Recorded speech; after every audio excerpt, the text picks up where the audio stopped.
Ang tanong ko po ay ganito, maliligtas pa din ba ang tao kahit di siya umalis sa iglesyang kanyang kinaaniban sa ngayon? Dahil doon sa iglesyang yun, doon ito nagbago. Dating masama at doon siya nakakilala ng Diyos. Dahil mabait daw ang pastor, kahit mali-mali ang turo sa mga miyembro. Ano po ang masasabi ng Biblia patungkol dito? Alam mo, si Pablo ang apostol, kapatid, nasa relihiyon siya ng mga Hudyo. Nung makita niyang mali yun, umalis siya ron. Kahit na yung kanyang mga magulang, mga kababayan niya, mga kamag-anak niya, ay taga roon sa relihiyon ng Hudyo, nung makita niyang mali, umalis siya ron eh. Basahin natin yung 1:13 ng Galacia. Sapagkat inyong nabalitaan ang aking pamumuhay ng nakaraang panahon sa relihiyon ng mga Hudyo, kung paanong aking inuusig na malabis at nilipol ang iglesia ng Diyos, at ako'y nangunguna sa relihiyon ng mga Hudyo ng higit kaysa marami sa aking mga kasinggulang sa aking mga kababayan. Palibhasa'y totoong masikap ako sa mga salit-saling sabi ng aking mga magulang. Ngunit nang magalingin ng Diyos, na siyang sa akin ay nagbukod, buhat pa sa tiyan ng aking ina, at ako'y tawagin sa pamamagitan ng kanyang biyaya, na ihayag ang kanyang anak sa akin, upang siya'y aking ipangaral sa gitna ng mga hintil. Alam mo, sabi sa Biblia, si Pablo dati nasa relihiyon ng mga Hudyo. Pero tinawag siya ng Diyos, umalis siya sa relihiyon ng mga Hudyo, naging apostol siya sa iglesia ng Diyos. Basahin natin ang unang Korinto 1:1-2. Si Pablo na tinawag na maging apostol ni Hesukristo sa pamamagitan ng kalooban ng Diyos, at si Sostenes na ating kapatid sa iglesia ng Diyos na nasa Korinto. Mula sa relihiyon ng mga Hudyo, naging tagapagturo siya sa iglesia ng Diyos. Kaya umalis siya doon sa relihiyon na yon. Bagaman si Pablo sa mga relihiyon ng mga Hudyo, wala siyang kapintasan sa kautusan.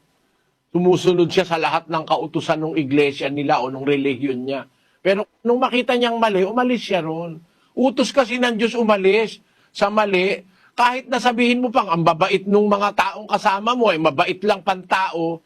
Sabi ng Diyos yun sa unang Korinto, sa Kapitulo 1, ang sabi ng Diyos sa 19, Sapagkat nasusulat, iwawalat ko ang karunungan ng marurunong, at isasawala ko ang kabaitan ng mababait. kasing mababait, mabait lang pantao sa nakikita mo. Pero yung kalooban, nakikita ng Diyos, hindi naman tunay na mabait, nagpapakunwari lang. 16:15 ng Lucas. At sinabi niya sa kanila, kayo ang nag-aaring ganap sa inyong sarili sa paningin ng mga tao, datapwat nakikilala ng Diyos ang inyong mga puso, sapagkat ang dinadakila ng mga tao ay kasuklam-suklam sa paningin ng Diyos. Meron palang mabait, dakila sa mga tao kasi nagpapakitang tao, mabait siya. Pero kasuklam-suklam sa Diyos. Kaya sabi ng Diyos, isasawala ko ang kabaitan ng mababait. Merong mabait pakitang tao. Kung yun ang pagbabatayan mo, kaya ka magre-relihiyon, mali ang batayan mo. Kasi bait-baitan lang pala, nakatago. Pagka bait-baitan lang, hindi batayan yun. Ang sa relihiyon, pagka nakita mong mali, kahit pa mabait pa, kahit ako mabait, halimbawa, mabait ako. Palagay mo, mabait ako, mali naman turo ko, lumayas kayo. Huwag kayong sasama sa akin. Kasi yun ang nakasulat, 16:17 ng Roma.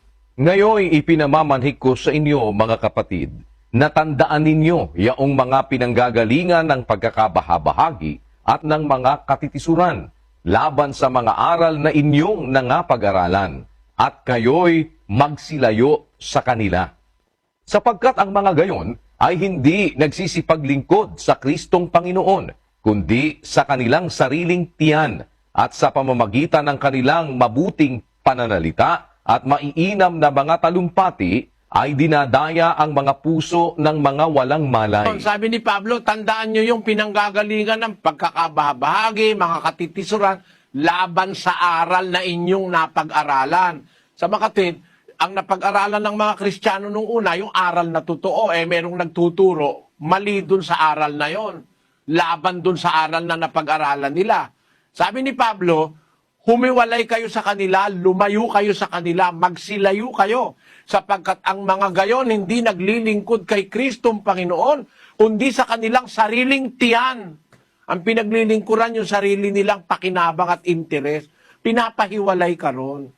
Dapat humiwalay ka doon sa mali, kahit pasabihin nilang mabait sila, pag mali, aalis ka sa mali. Yun ay nakasulat sa maraming talata sa Biblia. Pag mali, dapat umalis ka. Sa 6:17 ng 2 Korinto, sa Cebuano, pakinggan mo ha.